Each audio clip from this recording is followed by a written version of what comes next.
Chile, ¿no, Tom? Sí, el gobierno de Sebastián Piñera decretó el estado de emergencia en las provincias de Malleco y Cautín de la región de la Araucanía y Arauco de la región de Biobío en pleno 12 de octubre, Día de la Resistencia Indígena. Hubo también una violenta represión que mató al activista Denis Cortés Saavedra y hoy hay una gran huelga docente. Pero para hablar de esto estamos en contacto con Dauno Totoro, militante del PTR y candidato a diputado por el Distrito 10. ¿Cómo estás, Dauno? Tomás Máscolo y Lucía Ortega te saludan. Hola Lucía, hola Tomás, ¿qué tal? ¿Cómo están? Bien, Muchas ¿y gracias vos? por la invitación. Bien, bien. Gracias a vos. En una entrevista ayer dijiste que el gobierno de Sebastián Piñera está atravesando una crisis a partir del escándalo de los Pandora Papers, entre otras cosas. ¿Hay alguna relación entre estos hechos y los anuncios recientes respecto al estado de sitio que impuso? Bueno, es que claro, hay que partir de la base de que el gobierno se encuentra en una crisis política de muy grandes proporciones, un gobierno muy cuestionado y que además ahora, bueno, se ve a Piñera involucrado en estos Pandora Papers por haber vendido la propiedad de la minera Dominga que se iba a construir en paraísos fiscales para evadir impuestos, pero que además la venta estaba a condición de que no se decretara el sector donde estaba la minera Dominga como de interés de cuidado medioambiental, es decir, era un claro conflicto de interés. Y eso ha llevado a que el gobierno esté muy cuestionado, muy debilitado, se abrió una posibilidad de una acusación constitucional en su contra, que parece también una especie de maniobra para fortalecer electoralmente a la oposición, porque si es que estuviesen tan interesados en sacar a Piñera, estarían convocando a movilizaciones y apoyando las que ya existen.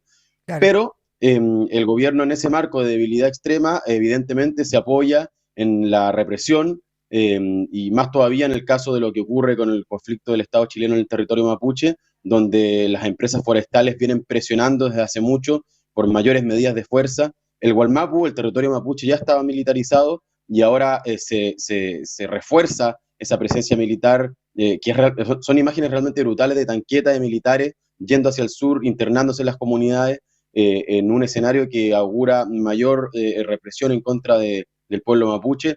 Y como tú señalabas, es decir, es un gobierno que debilitado se trata de apoyar en la represión para mantenerse estos meses que les quedan.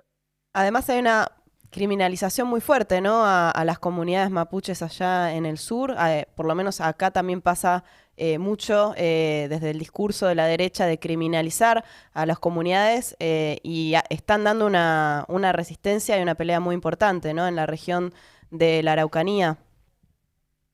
Exactamente, o sea, hay que tener en consideración que la presencia del gran empresariado en la Araucanía, del territorio mapuche, se expresa en las forestales, en la gran propiedad forestal de plantaciones de monocultivo de pino y de eucalipto, especialmente de pino, y que la gran mayoría de las empresas forestales son propiedad de grandes empresarios que son parte de las 10 familias más poderosas del país, como son los Mate y los Angelini, y también los Bonapen además son reconocidos algunos por tener vínculos con la ideología nazi. Mirá. Eh, y esta gente son propietarias de millones de hectáreas, tienen en su poder más hectáreas que las propias comunidades mapuche. Y además existe el conflicto con viejos latifundistas, terratenientes, ultraconservadores, y bueno, el Estado, ya en este caso los militares, pero también la policía, funcionan como una especie de guardia privada de la empresa forestal que no solamente le ha arrebatado el territorio mapuche a las comunidades, sino que además depreda el medio ambiente, seca los ríos, consume unas enormes cantidades de agua y profundiza la sequía, que es un problema además medioambiental brutal que se está viviendo en Chile desde el norte y ya llegando a sectores de la zona centro-sur del país. Bueno, y ahí las comunidades han protagonizado una histórica resistencia, pero no habrá forma de enfrentar al Estado y a este gran empresariado si no es en alianza entre el pueblo mapuche y los trabajadores y las trabajadoras del pueblo chileno. Bueno, ahora vos que estás mencionando esta alianza, no es solamente los y las mapuches que están en lucha, sino que, por ejemplo, el Colegio de Profesores convoca un gran paro nacional en el día de hoy. ¿Cuáles son los reclamos? Bueno, principalmente el hecho de que se había aprobado prácticamente un proyecto de ley de titularidad docente que renovaba la titularidad docente que se había establecido en el 98, que permitía que fuesen contratados profesores y profesoras que ya llevasen 3 o 4 años trabajando en un mismo colegio. Bueno, el gobierno vetó ese proyecto de ley.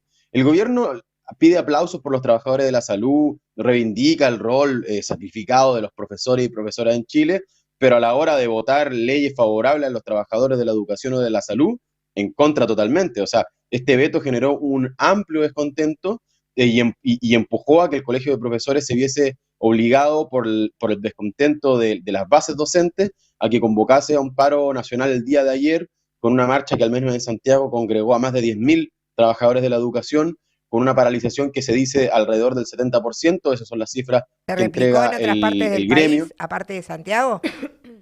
Hubo también movilizaciones en otras partes del país, movilizaciones muy importantes en Antofagasta, en Concepción, en Valparaíso. En las principales ciudades del país hubo movimientos de las y los profesores, donde además se acoplaron sectores estudiantiles, porque se engarza evidentemente con el descontento con este gobierno y con una diversidad de luchas que están desarrollándose al día de hoy en diferentes puntos del país. ¿Qué otros sectores, además de los docentes y los mapuches, por ahí están en este momento levantándose o están en lucha?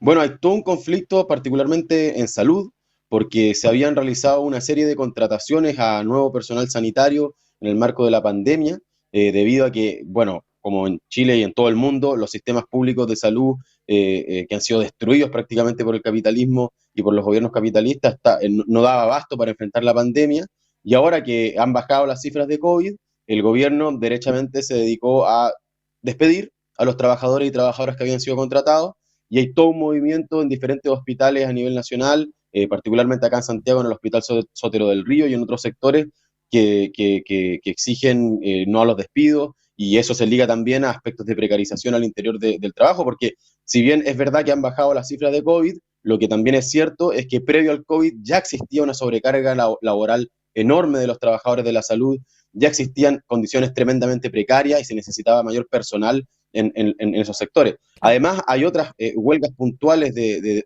otras de sectores de la industria, de la minería, especialmente en el norte, en Antofagasta, Mantos de la Luna, sectores que han salido a luchar porque me parece que hay un fenómeno muy importante que si bien la movilización del estallido social, digamos, de la rebelión, quizás se acabaron, aún se mantiene viva, podríamos decir, en la subjetividad de la gente, que se dispone a pelear, de los trabajadores, De que no ganar se las dejan pasar a calles. llevar y que están dispuestos.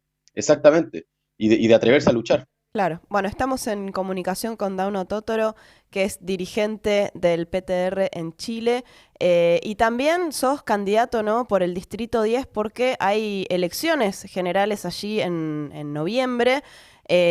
Vos comentabas al principio que esta crisis política que tiene el gobierno de Piñera lo están tratando de aprovechar los sectores de la oposición, ¿no?, de derecha y también de Apruebo Dignidad para ganar más votos, pero retomando esto último que decías, ¿cómo queda la situación después de la constituyente y de cara a estas elecciones generales? Bueno, claro, estamos atravesados además por todo el proceso electoral de presidenciales y parlamentarias. Nosotros y nosotras desde el PTR, junto con un frente que hemos levantado con otras organizaciones, presentamos candidaturas en 10 distritos, apostamos especialmente con fuerza a la candidatura de Lester Calderón, un trabajador que buscamos que llegue al Congreso. En mi caso voy como diputado, candidato a diputado por el Distrito 10, que es como el distrito más céntrico de Santiago, buscando que se levante una izquierda consecuente, una izquierda que no se subordine, le decimos, a las trampas de la cocina parlamentaria, es decir, de los acuerdos y los arreglines por arriba a espaldas del pueblo, como fue el acuerdo por la paz de la rebelión, y lo decimos muy claramente porque hoy la izquierda parlamentaria, podríamos decir, la izquierda del Partido Comunista, del Frente Amplio, se ha subordinado justamente a esas reglas del juego, y eso se ha expresado muy claramente, y esto lo ligo al factor de la constituyente, en la propia Convención Constitucional, que ya el día lunes de la próxima semana va a empezar la discusión de los contenidos constitucionales, ya definió y votó el reglamento de funcionamiento, y allí hubo un debate muy importante porque la convención terminó de ratificar los 2/3 constitucionales. Los 2/3 constitucionales eran un punto que establecía que cualquier normativa constitucional tenía que ser aprobada por 2/3 de la convención. Claro. Esa medida, lo que hacían los hechos era entregarle un poder de veto, por decirlo así, a los sectores neoliberales o conservadores al interior de la propia convención, le hace la derecha, ex concertación y sectores de independientes más cercanos a este mundo. Y a favor de eso votó el Frente Amplio. El Frente Amplio permitió y buscó permanentemente que se aprobaran los 2/3, buscando moderar la discusión política, y me parece que eso también expresa el hecho de que haya sectores que además hoy estén movilizándose porque quizá no ven ahí representados tampoco en ese tipo de decisiones sus propios intereses, porque sabemos que llegando a acuerdo o dándole ese nivel de poder a los sectores que administraron el Chile de los 30 años que se impugnó durante la rebelión, no vamos a conquistar las demandas que justamente se pidieron en la calle desde el 18 de octubre en adelante. Estamos entrevistando a Dauno Totoro.